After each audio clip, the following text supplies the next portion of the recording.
Bueno, en el video anterior habíamos llegado a el dictado de la ley 24.241, eh, que de alguna manera crea el sistema integrado de jubilaciones y pensiones, ¿no? Esto para ir cerrando con la evolución histórica, que la vamos a dar por cerrada con esta ley y con las modificaciones que tuvo, que vamos a ver ahora. Esencialmente, cuando se crea la ley tenía dos sistemas, ¿no? Prevé dos sistemas, el sistema de reparto, que era el público, y el sistema de capitalización individual, que era privado, que era administrado por las administradoras de fondos de jubilaciones y pensiones, las AFJP. El sistema de reparto puro, el público, que era administrado por ANSES, estaba financiado por los aportes y las contribuciones, mientras que el sistema de capitalización individual, privado, estaba financiado por la capitalización individual, ¿sí? que aportaba, digamos, el trabajador y, bueno, también el empleador, ¿no? Y contribuciones. Eh, el reparto puro, que era el sistema público, el sistema de ANSES, preveía la contingencia de vejez, invalidez y fallecimiento, mientras que el de capitalización individual, propiamente el sistema previsional de capitalización individual, cubría lo que es vejez, pero lo que era fallecimiento e invalidez, el trabajador tenía un sistema de seguros, era distinto, digamos. Pero bueno, en definitiva eran dos sistemas, uno público y uno privado. Esto es lo que hay que recordar, que cuando se emite la ley 24, acá está mal, lo vamos a corregir, la 24.241, cuando se dicta, crea el sistema integrado de jubilaciones y pensiones y lo crea con dos sistemas, uno público que era de reparto puro y uno privado que era de capitalización individual. La cuestión acá es que se trataba en realidad de sacar gente del sistema público, pasarlos a un sistema privado y bueno, en definitiva tratar de que el régimen público quede puro, o sea, puro en el sentido de que no sea necesario asistirlo, que se banque en palabras simples con los aportes y las contribuciones de los trabajadores. Eh,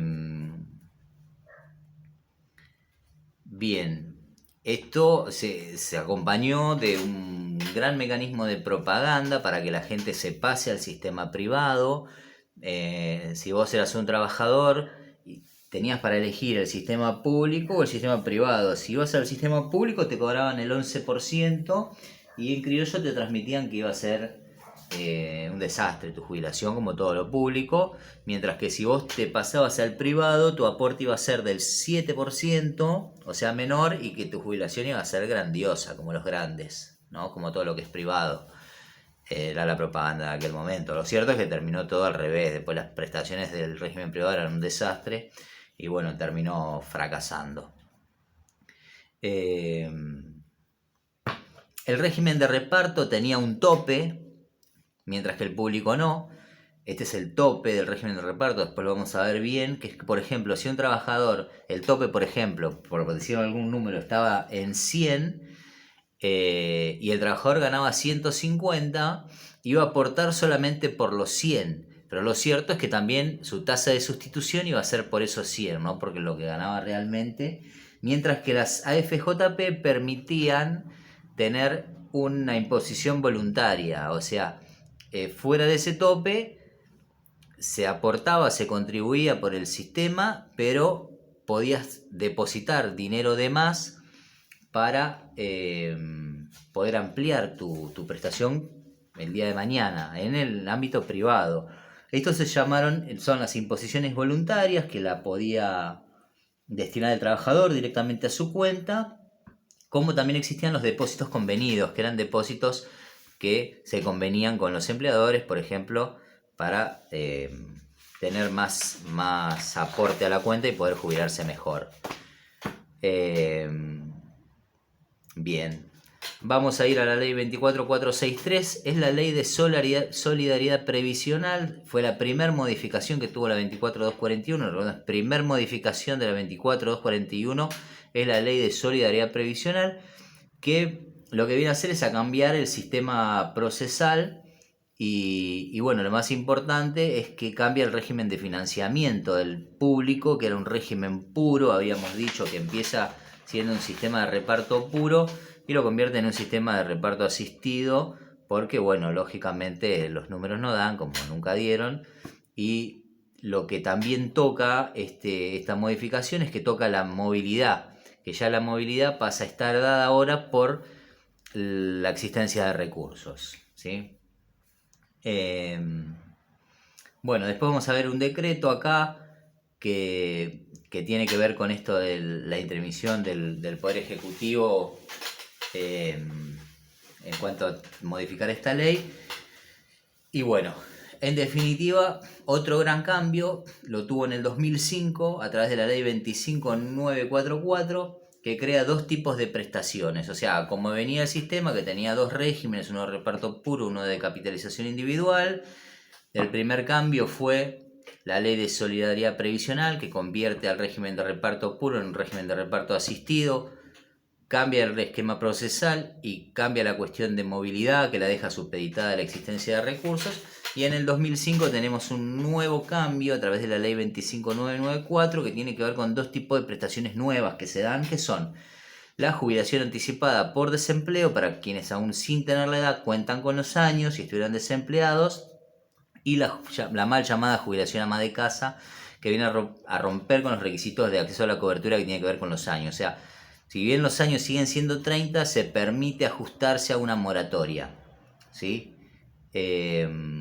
Con lo cual, acá tenemos el primer antecedente de lo que sería la jubilación de ama de casa y la jubilación anticipada en esta ley.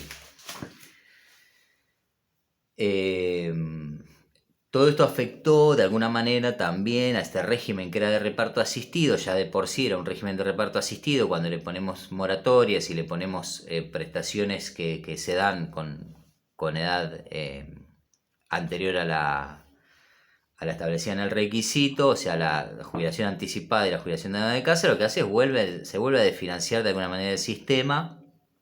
Y bueno, entonces ahí es donde se consolida de alguna manera el reparto asistido, ya de por sí era asistido, y sacan la ley 26772, que es la ley de apertura, ¿sí?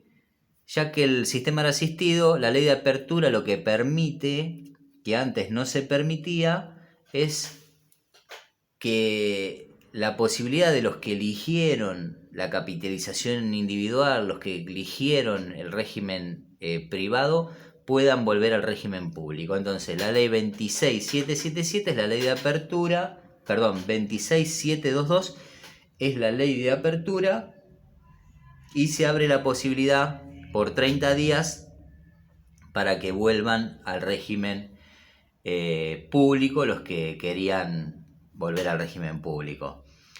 De esta manera se restituye el haber mínimo que Cavallo había derogado en algún momento, y se equipara el cálculo de la prestación de vejez para aquellas personas que retornen al régimen público. Se les reconocen los servicios que estaban en la ley.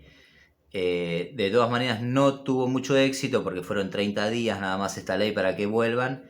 Y al año siguiente sale la ley, la más importante, la modificación más importante que tiene la 24241, que es la ley 26425, que es la ley que reemplaza de alguna manera al SIGIP, al Sistema de Integrado de Jubilaciones y Pensiones, y crea el régimen previsional vigente hoy, que es el Sistema Integrado Previsional Argentino, que se basa en los principios de solidaridad y reparto, ¿sí?